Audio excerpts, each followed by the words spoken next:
جمعے کے دن درود و سلام پڑھنے کی بڑی برکتیں، بڑی عظمتیں، بڑی فضیلتیں ہیں۔ قبل اس کے کہ گفتگو کا آغاز کیا جائے، ایک مرتبہ بلند آواز سے اپنے آقا و مولا صلی اللہ علیہ وآلہ وسلم کی بارگاہ میں درود و سلام کے نذرانے پیش کیجیے۔ اللہم صلی علی سیدنا و مولانا محمد طب القلوب و دوائہا وعافیت الابدان و شفائہا ونور الابصار و ضیائہا وروح الارواح و غذائہا وعلی آلہ و اصحابہ وبارک وسلم۔ سن ہجری کا آخری مہینہ ذوالحجہ ہمارے درمیان ہے، اور ذوالحجۃ الحرام کی آج 16 تاریخ ہے۔ ذوالحجہ کی 18 تاریخ اسلام کے تیسرے خلیفہ منظور نظر حضرت سیدنا عثمان ابن عفان الغنی رضی اللہ عنہ کی یوم شہادت ہے۔ اس حوالے سے ساری دنیا میں ان ایام میں حضرت عثمان غنی رضی اللہ عنہ کے فضائل و مناقب و شہادت بیان کی جاتی ہیں، اور ایسا ہونا بھی چاہیے تاکہ جنہیں معلوم ہے انہیں مزید معلومات حاصل ہوں، اور جنہیں معلوم نہیں ہے وہ معلومات حاصل کرنے میں کامیاب ہوں، تاکہ یہ ساری باتیں نسلاً بعد نسل عقائد کی روشنی ایک دوسرے کے ساتھ منتقل ہوتی رہے۔ چنانچہ حضرت عثمان غنی رضی اللہ عنہ اسلام کے تیسرے خلیفہ ہیں۔ جیسے کہ ہم جانتے ہیں اسلام کے سب سے پہلے خلیفہ حضرت سیدنا ابو بکر الصدیق رضی اللہ عنہ ہیں۔ اسلام کے دوسرے خلیفہ حضرت سیدنا عمر بن خطاب رضی اللہ عنہ ہیں۔ اسلام کے تیسرے خلیفہ حضرت سیدنا عثمان غنی رضی اللہ عنہ ہیں، اور اسلام کے چوتھے خلیفہ حضرت سیدنا مولا مرتضیٰ رضی اللہ تعالی عنہ ہیں۔ تو یہ 4 خلفاء ہیں، انہیں کہتے ہیں خلفائے راشدین۔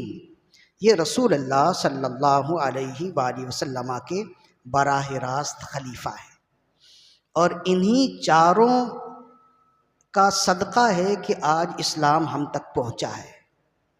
ان کی جد و جہد، ان کی اسلام دوستی اور اسلام کے لیے ان کی کاوشیں، ان کی محنتیں ہیں کہ آج اسلام شرق سے لے کے غرب تک موجود ہے۔ انہی خلفائے راشدین میں تیسرے خلیفہ ہیں حضرت سیدنا عثمان غنی رضی اللہ عنہ۔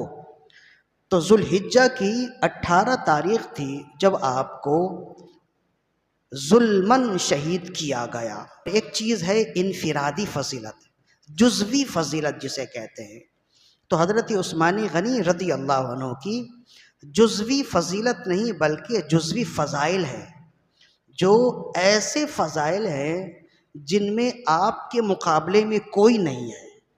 ان میں سب سے بڑی فضیلت حضرت عثمان غنی رضی اللہ عنہ کی یہ ہے کہ آدم علی نبینا و علیہ الصلاۃ والسلام سے لے کے آخری نبی رسول اللہ صلی اللہ علیہ وآلہ وسلم تک کوئی ایسا شخص نہیں ہوا جس کے عقد میں، جس کے نکاح میں نبی کی 2 شہزادیاں آئی ہوں۔ یہ حضرت عثمان غنی رضی اللہ عنہ کی سعادت ہے کہ آپ کے عقد میں، آپ کے نکاح میں نبی نہیں بلکہ سید الانبیاء کی 2 شہزادیاں آئیں، یکے بعد دیگرے۔ دیکھیں، ایک ساتھ 2 سکی بہن کو اپنے نکاح میں رکھنا یہ تو حرام ہے نا۔ تو حضرت عثمان غنی رضی اللہ عنہ نے 2 سگی بہنوں کو رسول اللہ صلی اللہ علیہ وآلہ وسلم کی 2 صاحبزادیوں کو جو اپنے نکاح میں رکھا، وہ ایک ساتھ نہیں رکھا، یکے بعد دیگرے، یعنی ایک کے بعد ایک رکھا۔ سب سے پہلے رسول اللہ صلی اللہ علیہ وآلہ وسلم نے نکاح فرمایا اپنی شہزادی حضرت سیدہ رقیہ رضی اللہ عنہا سے، آپ کا نکاح فرمایا۔ اور تو جس دن مسلمانوں کو بدر میں فتح ملی، جب خبر مدینے پہنچی تو اسی وقت حضرت جناب سیدہ رقیہ رضی اللہ عنہا کا انتقال ہو گیا۔ تو مسلمان بدر سے فاتحانہ طور پر واپس آئے، اور پھر رسول اللہ صلی اللہ علیہ وآلہ وسلم نے ان کی تجہیز اور تدفین فرمائی۔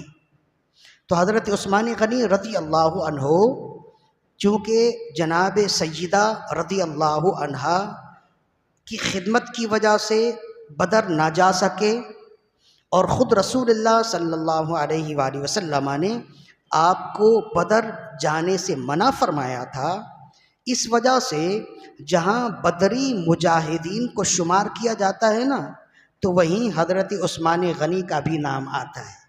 حالانکہ یہ بات بالکل طے ہے کہ اسلام کی پہلی جنگ غزوہ بدر میں حضرت عثمان غنی بنفس نفیس شامل نہیں ہوئے تھے، فزیکلی شامل نہیں ہوئے، لیکن حکماً آپ کو بھی بدری مجاہدین میں شامل کیا گیا، اس لیے کہ آپ رکے تھے اپنی مرضی سے نہیں، رسول اللہ کے حکم سے، اور آپ رکے تھے کسی دوسری کے لیے نہیں، بلکہ خود رسول اللہ کی صاحبزادی کی تیمارداری کے لیے۔ یہی وجہ ہے کہ جب بدر کا مال غنیمت تقسیم کیا گیا تو جتنے مجاہدین کو تقسیم کیا گیا، ساتھ میں حضرت عثمان غنی کو بھی بدر کے مال غنیمت میں سے حصہ دیا گیا۔ تو یہ ساری باتیں بتاتی ہیں کہ اگرچہ عثمان غنی رضی اللہ عنہ بدر میں شریک نہیں ہوئے تھے، لیکن حکماً آپ بھی بدری صحابی، بدری مجاہدین میں شامل ہیں۔ غزوہ بدر تو اسلام کی پہلی جنگ ہے نا، اس کے بعد جتنی جنگیں ہوئیں تمام جنگوں میں حضرت عثمان غنی رضی اللہ عنہ رسول اللہ کے ہم رکاب رہے۔ تو جناب سیدہ رقیہ رضی اللہ عنہا کا جب وصال ہو گیا تو حضرت عثمان غنی رضی اللہ عنہ تنہا رہ گئے، اداس رہنے لگے۔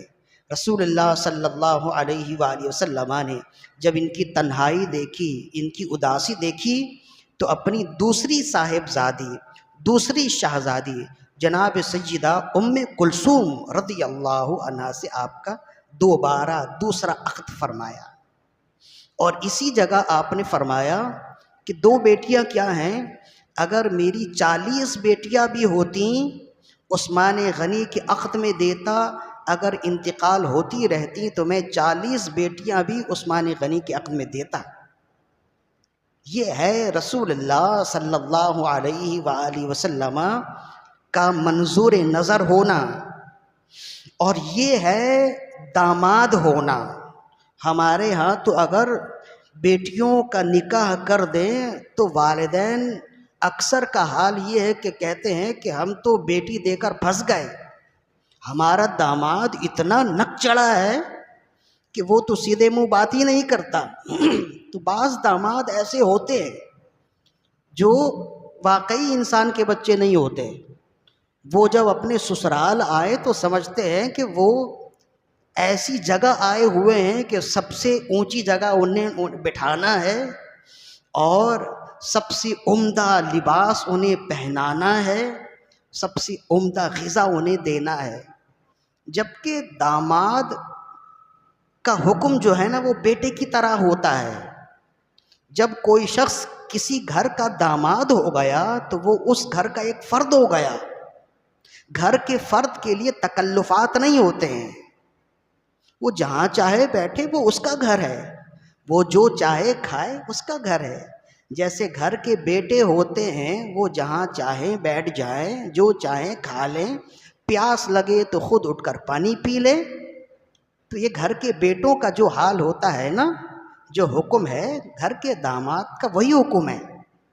حالانکہ شرعی طور پر تو داماد کا حکم یہ ہے، لیکن ہمارے بعض داماد ایسے ہوتے ہیں جو انتہائی نک چڑھے ہوتے ہیں، کہ خدا نہ خواستہ اگر بیٹی کا انتقال ہو جائے تو والدین کہتے ہیں کہ خیر ہوا کہ جان چھٹی۔ والدین کبھی یہ نہیں چاہتے کہ ایک بیٹی کا انتقال ہو گیا تو چلو داماد اچھا ہے دوسری بیٹی بھی اس کے نکاح میں دے دیں۔ ایسا اکثر ہوتا نہیں ہے۔ اس کی وجہ یہ ہے کہ ہمارے ہاں کے داماد ایسے ہی آ رہے ہیں۔ تو دامادوں سے بھی یہ گزارش ہے وہ انسان کے بچے بنے، اگر والدین نے انہیں بیٹی دی ہے تو یہ ان کا احسان ہے تم پر کہ تمہارا گھر بسایا ہے، تمہیں صاحب اولاد کیا ہے۔ جب انہوں نے اپنی سب سے قیمتی چیز بیٹی دے دی تو پھر اور کیا چیز رہ جاتی ہے جو تم طلب کرتے ہو؟ لہذا جب اپنے سسرال آئیں تو ایسے آئیں جیسے آپ اپنے گھر میں آئے ہیں۔ سسرال میں رہیں تو ایسے رہیں جیسے آپ اپنے گھر میں رہتے ہیں، تکلفات نہ کریں۔ اگر آپ اپنی بیوی کے والدین کو اس حوالے سے تنگ کریں گے تو آئندہ آپ بھی صاحب اولاد ہوں گے، تو پھر آپ کو بھی اس سے بڑھ کر نک چڑھا داماد ملے گا۔ یہ باتیں یہ معاشرے میں ہیں۔ تو ہمیں داماد کو کیسا ہونا چاہیے؟ اگر سیکھنا ہے تو داماد رسول کو دیکھیں کہ ایسے منظور نظر کہ آپ نے فرمایا ایک بیٹی کیا ہے، اگر 40 بیٹیاں ہوتی یکے بعد دیگرے میں ان کی نکاح میں دے دیتا۔ تو جہاں یہ حضرت عثمان غنی کی فضیلت ہے وہیں امت کے دامادوں کے لیے بھی یہ تعلیم ہے، ترغیب ہے کہ ایسے داماد بنے کہ سسرال والوں کو آپ پر ناز ہو، آپ پر فخر ہو کہ میرا داماد ایسا ہے۔ ایسے داماد نہ بنے کہ سسرال والے سر پیٹتے رہیں کہ ہم تو غلط جگہ بیٹی دے کر پھنس گئے۔ تو حضرت عثمان غنی رضی اللہ عنہ کی سیرت سے ایک بات ملتی ہے۔ تو یہ آپ کی ایسی جزوی فضیلت ہے کہ آدم علیہ السلام کے زمانے سے لے کر آج تک ایسی فضیلت کسی کو حاصل نہیں ہوئی ہے۔ اس کے علاوہ ایک اور فضیلت ہے جو انتہائی اہم ہے۔ رسول اللہ صلی اللہ علیہ وآلہ وسلم جب مدینہ تشریف لائے تو مدینہ آنے کے بعد جو ہے نا سن ہجری 6 میں رسول اللہ صلی اللہ علیہ وآلہ وسلم نے آپ نے ارشاد فرمایا کہ ہم عمرہ ادا کرنے کے لیے جائیں گے۔ یہ کافی طویل قصہ ہے، چونکہ وقت نہیں ہے نا تو اس وجہ سے ہم نے درمیان میں سے بہت سی باتیں کاٹ دی ہیں۔ سن ہجری 6 میں آپ نے فرمایا ہم عمرہ ادا کرنے کے لیے جائیں گے۔ تو صحابہ کرام کے تو دل ایسے ہی بیت اللہ کو دیکھنے کے لیے تڑپ رہے تھے۔ اب دیکھیں نا کہ صحابہ جو مہاجر صحابہ ہیں تو ان کی کیفیت تو یہ تھی کہ ادھر صبح آنکھیں کھلیں اور ادھر بیت اللہ کو دیکھا۔ اب جب مدینے آ گئے تو بیت اللہ کی زیارت تو ختم ہو گئی نا، تو وہ بڑے تڑپتے تھے بیت اللہ دیکھنے کے لیے، اور بار بار آپ کہتے بھی صحابہ یا رسول اللہ ہم کب جائیں گے بیت اللہ؟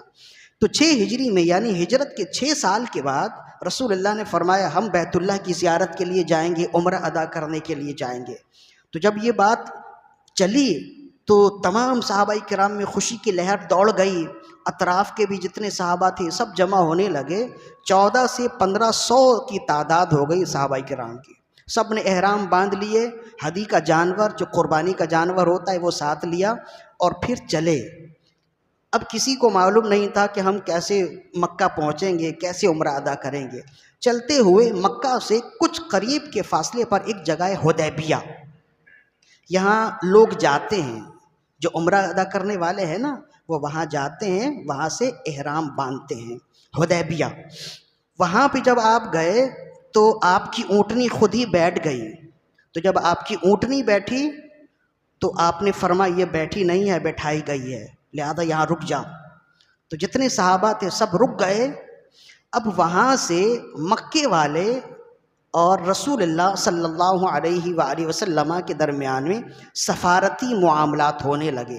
مکے والے وہاں سے انہوں نے خبر بھیجا کہ ہم آپ کو ہرگز آنے نہیں دیں گے، ہم آپ کو ہرگز مکہ میں قدم رکھنے نہیں دیں گے، عمرہ ادا کرنے نہیں دیں گے۔ جبکہ رسول اللہ صلی اللہ علیہ وآلہ وسلم آپ نے فرمایا کہ بھائی اگر ہم جنگ کے ارادے سے آتے تو احرام باندھ کر نہیں آتے، ہم جنگ کے ارادے سے آتے تو جنگی ساز و سامان لے کر آتے، ہمارے پاس جنگی ساز و سامان کوئی نہیں۔ ہم میں سے ہر ایک عمرے کا یہ لیا ہوا ہے، قربانی کے لیے جانور لیے ہوئے ہے، عمرے کا لباس پہنا ہے، احرام باندھے ہوئے ہے۔ ہم جنگ و جدال کے لیے نہیں آئے، ہم تو عمرہ کرنے کے لیے آئے ہیں۔ تو کئی دنوں تک یہ سفارتی معمولات چلتے رہے۔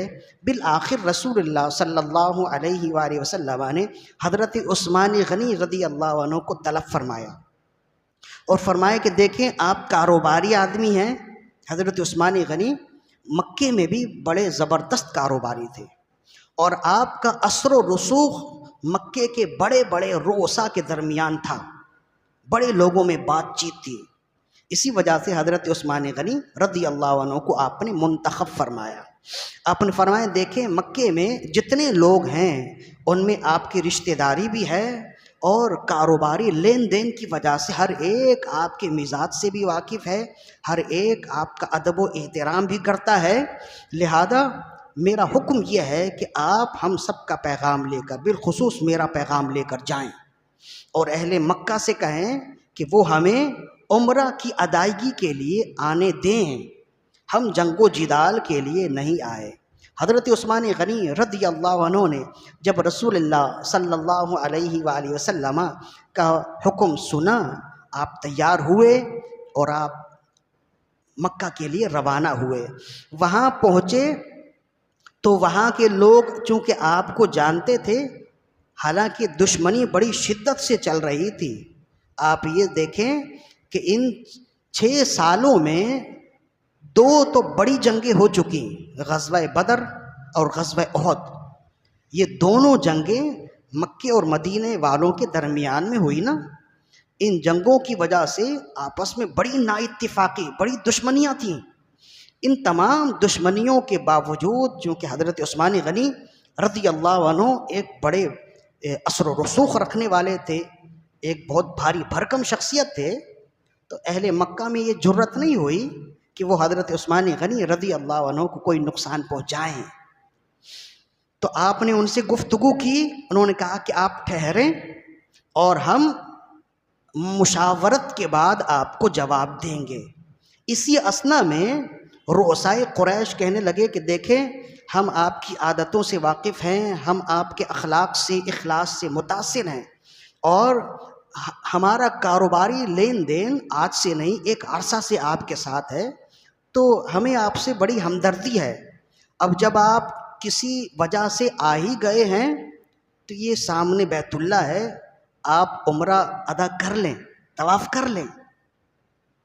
تو یہاں حضرت عثمان غنی رضی اللہ عنہ نے جو جملے کہے اہل اسلام کے لیے، وہ سنہرا باب ہے۔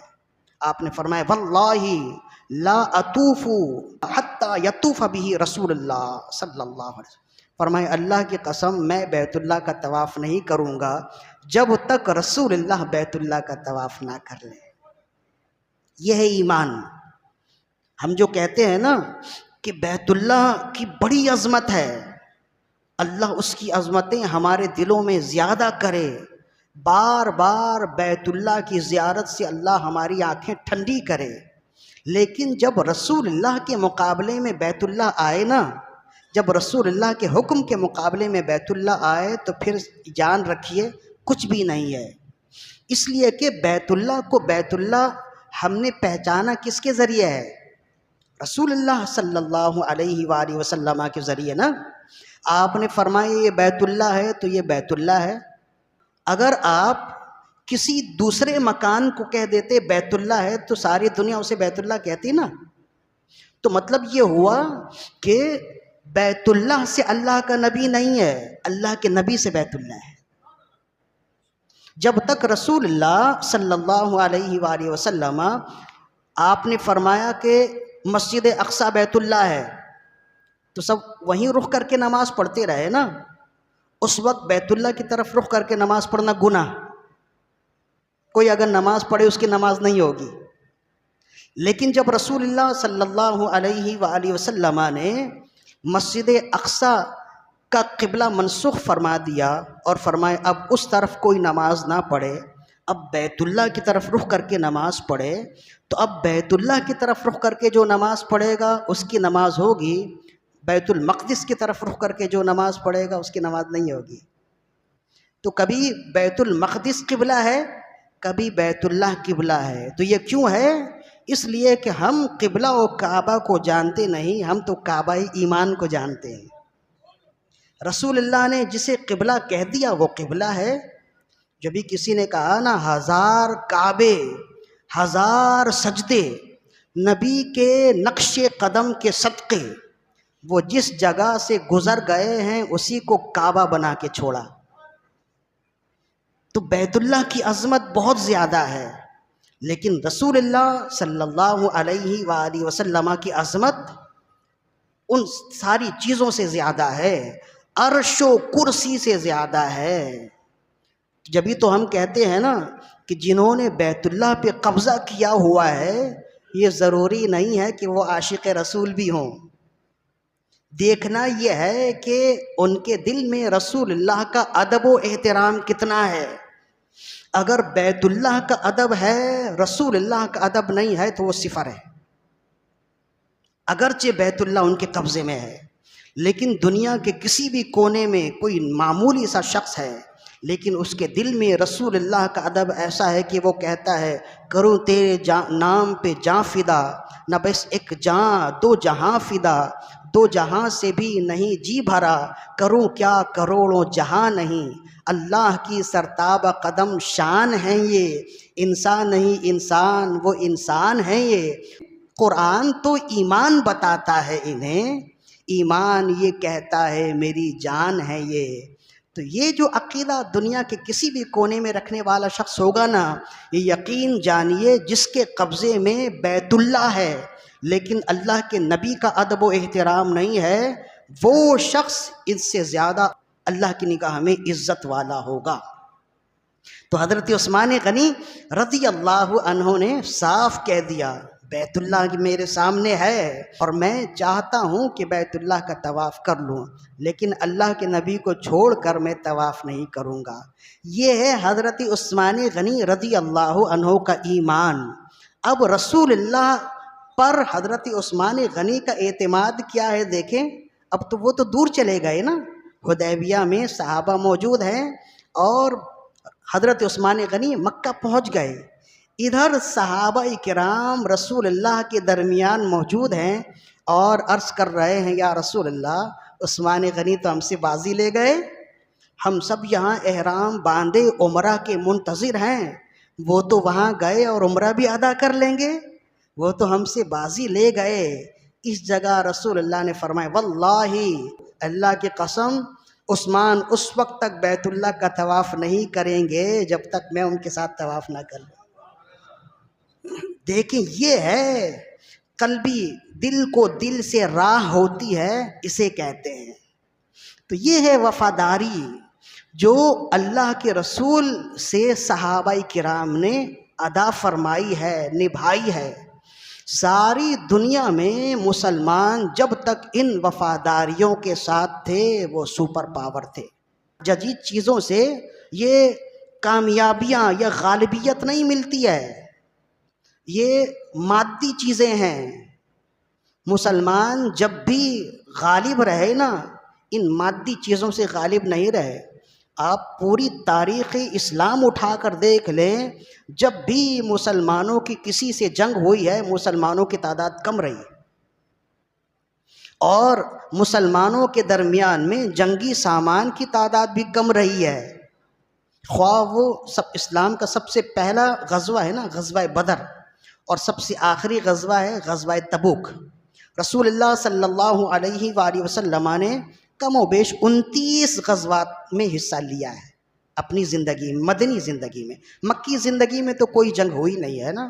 ان تمام جنگوں میں دیکھ لیجئے آپ کو یہ بات تمام جنگوں میں یکساں ملے گی کہ مسلمانوں کی تعداد اپنے مد مقابل کے مقابلے میں کم رہی اور جنگی ساز و سامان کی تعداد بھی کم رہی ہے، پھر بھی مسلمان غالب رہے ہیں۔ تو ان جنگی ساز و سامان کو جمع کرنا یہ بھی ایک طرح سے دفاعی پہلو ہے، اور خود قرآن مجید کا حکم ہے وَأَعِدُّوا لَهُم مَّا اسْتَطَعْتُم مِّن قُوَّةٍ، جتنی طاقتیں ہو سکیں اپنے مد مقابل سے لڑنے کے لیے جمع کرو، لیکن ان طاقتوں کی حیثیت ثانوی حیثیت ہے، اصل حیثیت ایمان کی ہے، اللہ سے پختہ یقین کی حیثیت ہے، اور اللہ کے یقین کے بعد اللہ کے نبی سے سچی محبت اور تابع داری ہے۔ جب اللہ کے نبی سے سچی محبت اور تابع داری ہوگی، سامان ساز و سامان کم بھی ہوں تو کوئی حیثیت نہیں رکھتی ہیں۔ کافر ہو تو وہ تیغ پہ کرتا ہے بھروسہ، مومن ہو تو بے تیغ بھی لڑتا ہے سپاہی۔ یہی ہے جو علامہ اقبال نے کہا نا، ایسا ہی ہے کہ مومن جو ہے نا بے تیغ لڑتا ہے، اور اسے یقین ہے تو فقط اس بات پر نصر من اللہ و فتح قریب، جب اللہ کی مدد آئے تو فتح قریب ہے۔ تو ان باتوں کا خیال کریں۔ یہ ہے، ابھی تو ہم نے کافی دور جانا تھا لیکن وقت ختم ہو گیا، تو حضرت عثمان غنی رضی اللہ عنہ کی انفرادی حیثیت یہ ہے۔ جزوی فضیلت کے حوالے سے چند باتیں میں نے آپ کو بیان کی ہیں۔ اب ہم نے کرنا کیا ہے؟ سب سے پہلے تو کرنا یہ ہے عملی میدان میں آئیے اور اپنے اعمال کی اصلاح کیجیے، صحابہ کرام رضوان اللہ علیہم اجمعین کی زندگی کا مطالعہ کیجیے اور ان سے اپنے لیے سبق اخذ کیجیے۔ اور 18 ذوالحجہ حضرت عثمان غنی رضی اللہ عنہ کی یوم شہادت ہے، اس حوالے سے حضرت عثمان غنی رضی اللہ عنہ کا ذکر خیر کیجیے، نظر و نیاز کا اہتمام کیجیے۔ سب سے بڑھ کر آپ کی سیرت کو پڑھیے، سمجھیے، سنیے اور سنائیے، تاکہ سچے عقیدے نسلاً بعد نسلاً سینہ بسینہ ایک دوسرے سے منتقل ہو۔ اللہ تعالیٰ سے دعا ہے کہ ہماری آج کی حاضری اپنی بارگاہ میں قبول و مقبول فرمائے۔